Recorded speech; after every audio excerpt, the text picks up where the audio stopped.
Today, my topic will be about the general infection prevention, the cleaning and disinfection, and management of laundry in a COVID setting hospital.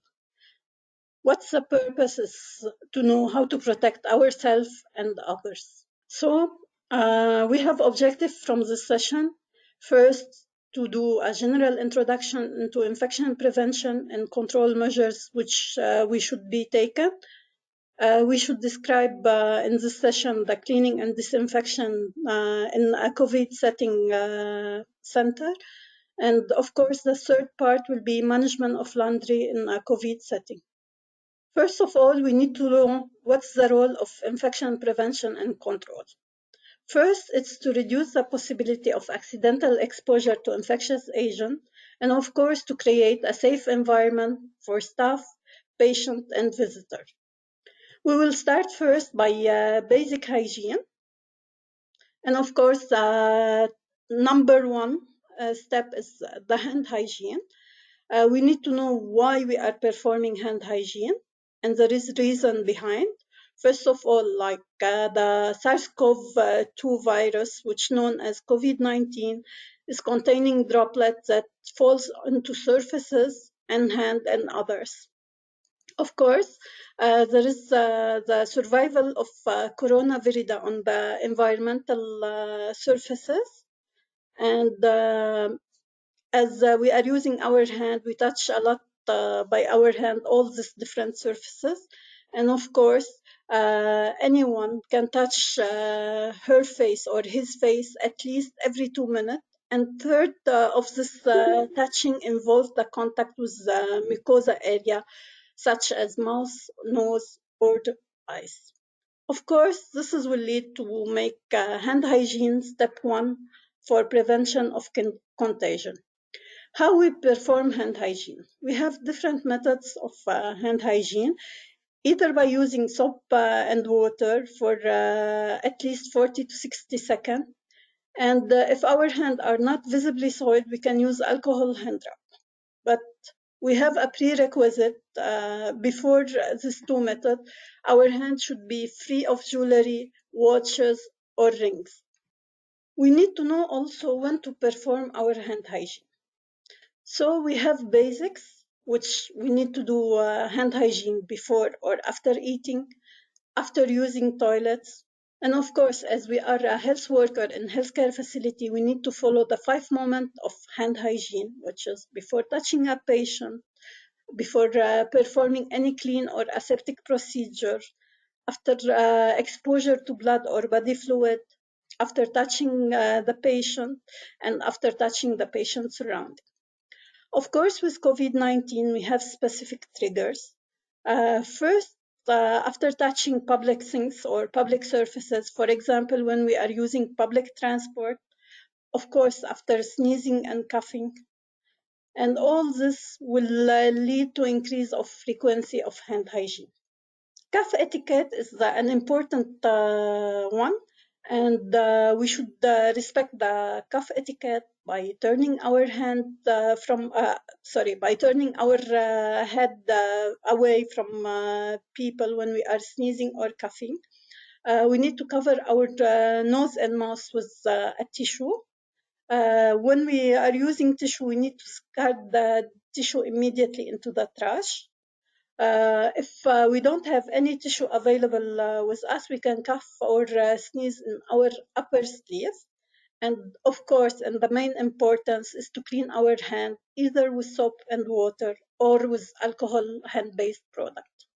As part of general infection prevention and control aspect, we need to respect the physical distancing, and physical distancing is meaning that we need to keep a safe distance between each other, like between two persons, and this distance will be 2 meters.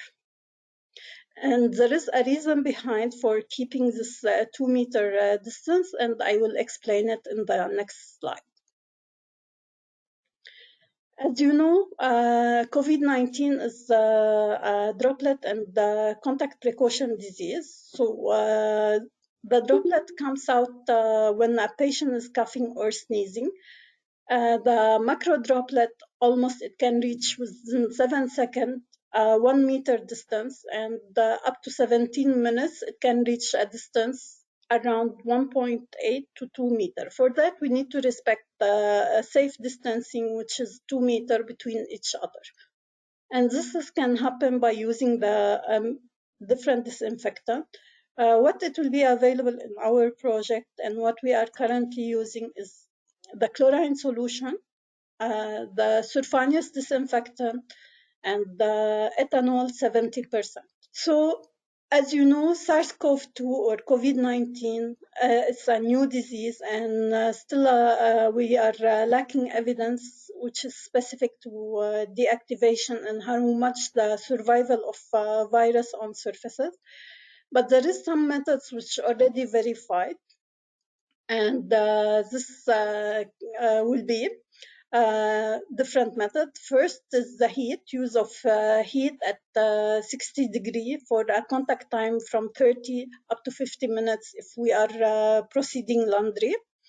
The use of chlorine solution diluted into 0.1% for 5 minutes, and this is by wiping or wet mopping. Sorry. Use of chlorine, 0.5% dipping for the reusable protective equipment like gloves, goggles, and face shield. The use of ethanol, 70% between 1 to 5 minutes by wiping. Of course, we have the alcohol hand-based rub for not less than 20 seconds. And the current disinfectant which we are using in our different projects, the sulfonous diluted, 1 pump of sulfonous into 8 liters of water, and this will be by wiping, and the contact time will be 15 minutes. We are looking into different other methods. For example, we have the UV light, but this is under investigation. In addition to environmental cleaning, we have the environmental and engineering control, which is available in our different settings. So, of course, water and sanitation is essential requirement in our healthcare structure. We need to improve the ventilation, either the natural or mechanical ventilation for control and direction of airflow and the rate of distribution. And we need to ensure that not to use a central AC in a treatment center with COVID. Of course, we need to have a specific protocol and training for cleaning and disinfection.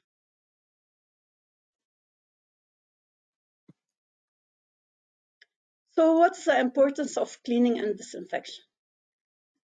The main importance and the top reason of cleaning and disinfection is, of course, to reduce the transmission based from any microorganism pathogen or COVID-19, eliminate the presence of these viruses in the surrounding environment to protect ourselves as a staff, to protect our patient, and to protect our visitor. Now I will talk more into cleaning and disinfection of surfaces.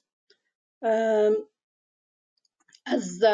we know, the hygiene agent or the cleaner assigned to perform this task, they need to prepare, first of all, their instrument or their material which they will use for the cleaning and disinfection.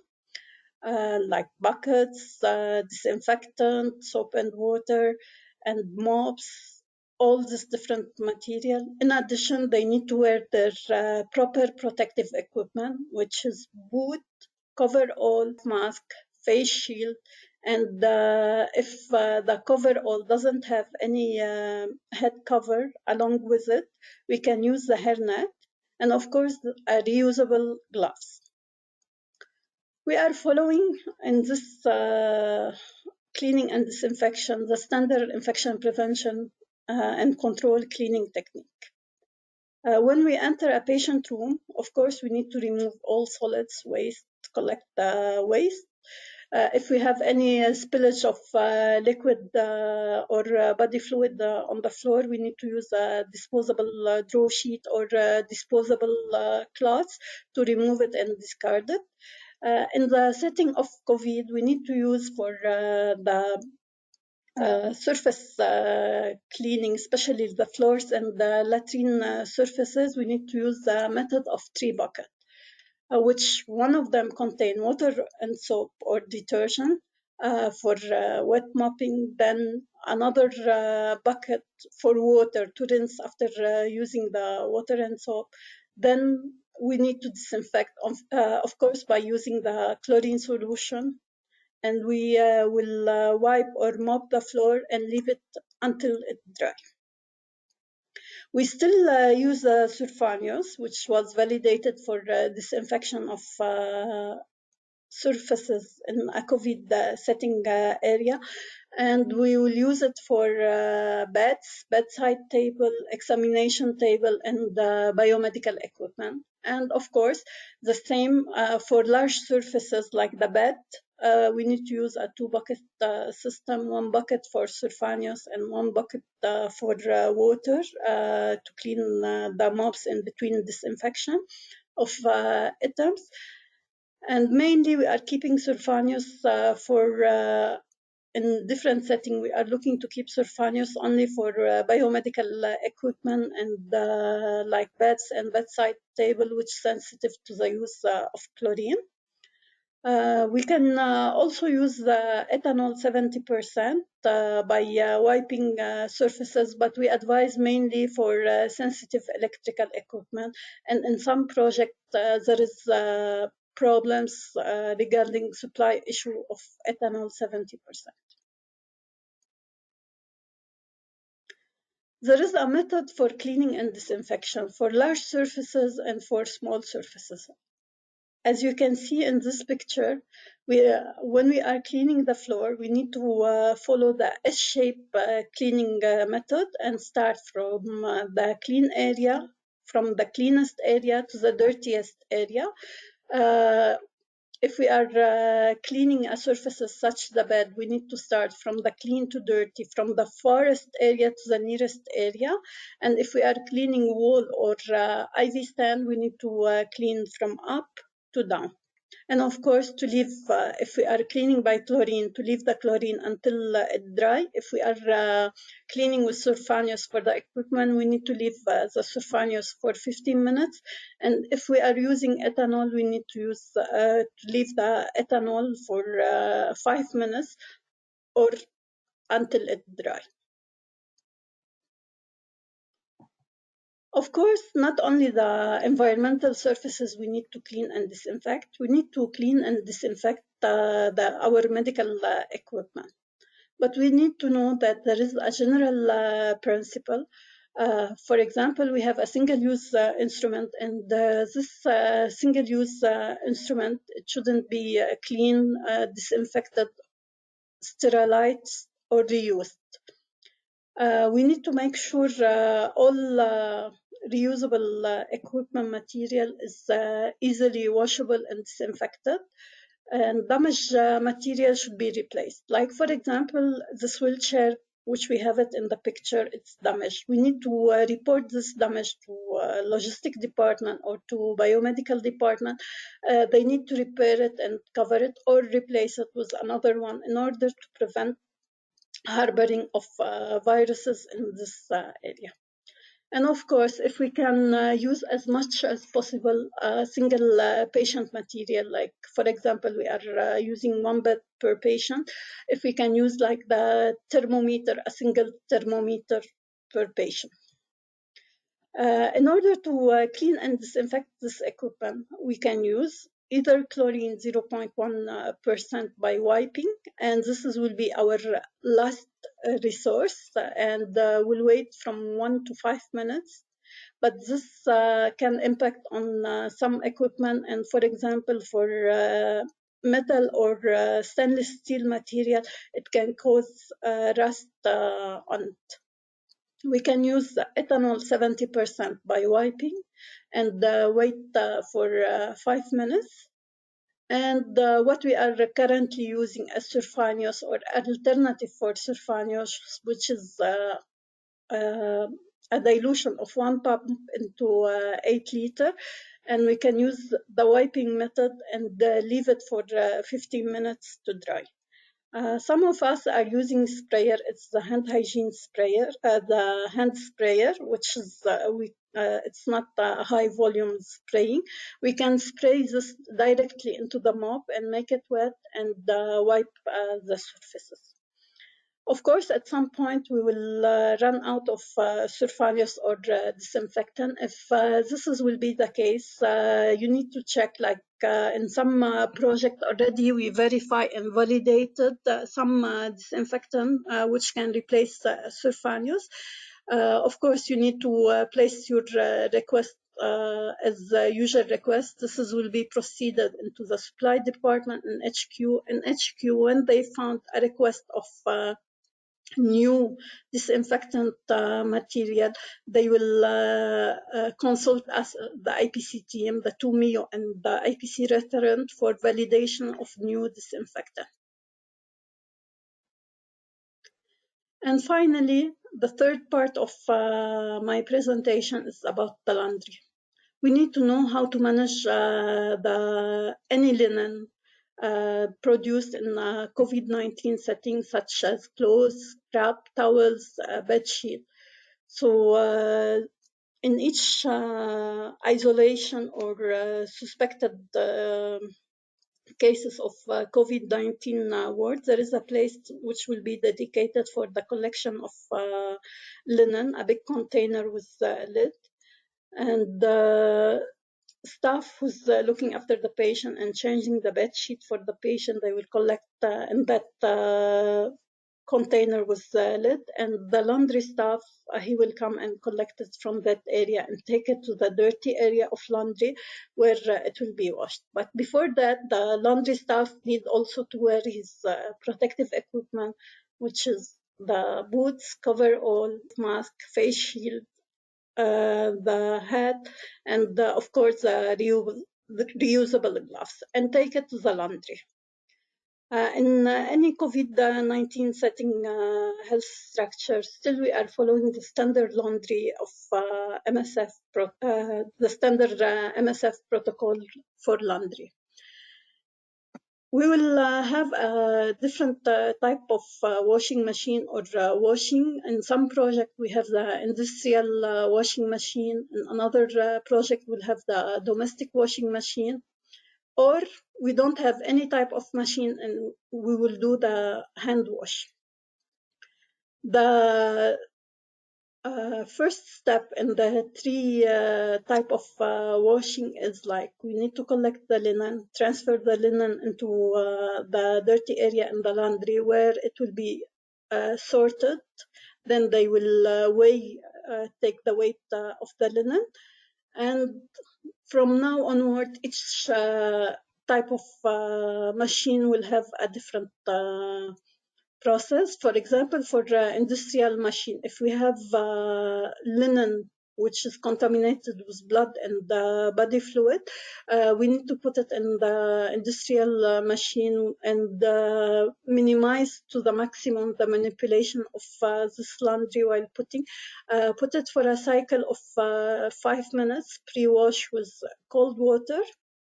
After the pre-wash cycle and removal of soil, we will run the washing cycle with soap and the temperature of 60 degrees for 50 minutes. When the cycle is finished, either removing the linen into the dryer machine or drying in the open air.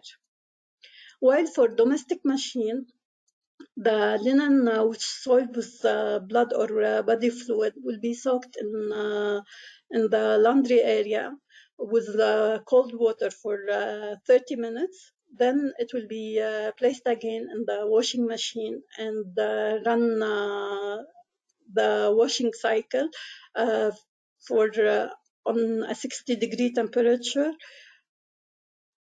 And this might take longer time. and we always aim for higher temperature while using the domestic washing machine. After that, we rinse it, so we spin it, and we take it out. We soak it for 5 minutes in a 0.1 chlorine solution. Then we rinse it twice with fresh water. Then we put it again in the washing machine for a rinsing cycle and spinning cycle. Send it either to the electrical dryer or drying in the open air. Hand washing is also similar to the domestic washing, but here we are using the hand washing with our hand. First, the soiled and the dirty linen need to be soaked in cold water for 30 minutes. Then after that, we need to put hot water with soap and wash it using a brush or a stick. We need to rinse it. Then, of course, we need to disinfect. So after rinsing from water and soap, we need to soak it in a chlorine solution for 0.1% for 5 minutes, and again rinse it 3 times and spin it with our hand and dry it in the open air. After drying, all laundry or linen will be ironed, and during ironing we need to check if any linen is torn or damaged. If torn and we can repair it, we need to repair it. If it's damaged completely, we need to discard it and request for a new one. And of course, the last step through all our laundry procedure is to transfer the clean laundry and stock it in a clean area designated for clean laundry. We need to ensure that any working clothes like scrub suit or shoes which we are wearing at work, not to take it back home. So all working clothes will be washed in the laundry where we are working. And of course, reusable PPE is part of the cleaning and disinfection and laundry protocols. As we know, and we are currently practicing at the doffing of any reusable PPE like goggles, aprons, boots, reusable gloves, we are dipping this reusable PPE in a 0.5% chlorine solution, rinse it in water and send it to laundry. This is for the current practice, but maybe within few days, this guideline will be changed, and of course, the different field will be updated on the new protocol. When this reusable equipment arrive at the laundry station, it will be washed again with water and soap, soaked for 5 minutes in chlorine solution for the 0.1% chlorine solution for 5 minutes, rinse it, and dry it. Again, we need to check this reusable equipment if it's damaged, cracked, and need to be replaced. We need to ensure that it's been replaced, and of course, to put it back in the dunning area for the people to reuse.